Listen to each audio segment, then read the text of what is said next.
In the span of a single lifetime, the dark, impenetrable pine forests of northern Idaho were systematically dismantled and replaced by miles of golden, highly productive wheat fields. At the center of that massive geographical rewrite stands one man, Ellis Hugh West. Following the American Revolution, his grandfather, Elijah West, helped carve the first family farmsteads out of the dark Tennessee woodlands. He survived the rugged terrain armed with little more than a rifle and an iron skillet. The next generation pushed further. Ellis's father, Nathaniel Adams West, carried that accumulated frontier instinct out of the southern timber and up into the immense mid-continental tall grass prairies of Iowa and Missouri. Born into this rhythm of prairie agriculture in 1847, Ellis inherited a specific standard from his father: that a man's character was proven by the raw acreage he could successfully bring under the plow. This 2-century sweep from the Appalachians to the Missouri River reveals a distinct pattern. The West family migration was a highly systematic, multi-generational mission to constantly test the absolute edge of the American frontier. But by the time Ellis reached adulthood in the years following the Civil War, the Midwestern frontier was closing.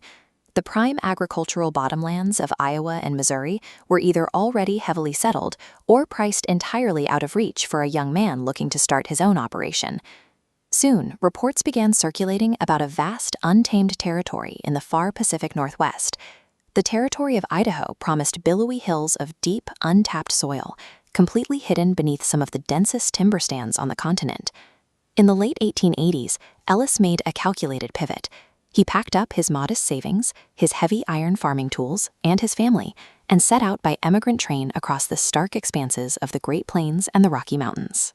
By refusing to remain a latecomer in a settled Midwestern state, Ellis positioned himself perfectly. He arrived in the Inland Empire just in time to serve as a founding patriarch of an entirely new territory. Arriving in Latah and Nez Perce counties just before Idaho achieved statehood in 1890 meant facing a daunting reality. The rolling landscape of the Nez Perce prairie was completely choked by massive yellow pine and Douglas fir. Before a single seed could be planted, the family needed shelter. Ellis hand-hewed straight yellow pine logs from his own acreage to build a stout cabin, sealing the gaps with clay chinking and raising a massive stone fireplace against the bitter mountain winters. With shelter established, the brutal work of clearing the land began. Felling 200-foot virgin pines with 2-man crosscut saws was an incredibly dangerous physical labor that would literally shake the mountain beneath their boots, and dropping the timber was only the first step. The true battle was a process known as grubbing. The family used dynamite charges, heavy iron mattocks, and teams of draft horses to violently rip stubborn taproots out of the earth. In the Inland Empire, logging was never meant to be a standalone commercial industry. It was the grueling, mandatory physical toll exacted on anyone who wanted to access the fertile earth waiting below. Beneath centuries of decayed pine needles lay a deep, mineral-rich layer of dark volcanic basalt ash. This soil structure drove the dryland grain farming revolution. The basalt ash acts like a sponge, trapping winter moisture deep underground to sustain autumn-sown wheat through bone-dry Idaho summers. Harvesting this heavy, high-protein wheat required massive, synchronized community effort. Dozens of men worked alongside heavy draft horses and roaring, straw-burning steam traction engines, turning the fields into a scene of mechanical chaos. To succeed here required a rare combination of skills. Ellis proved he could dominate the wilderness as a ruthless woodsman, and then immediately pivot to manage the precise demands of a large-scale agricultural harvest. Conquering the physical environment was only half the equation for long-term survival. Building a lasting legacy on the frontier required forging strategic family alliances with other seasoned pioneer lineages.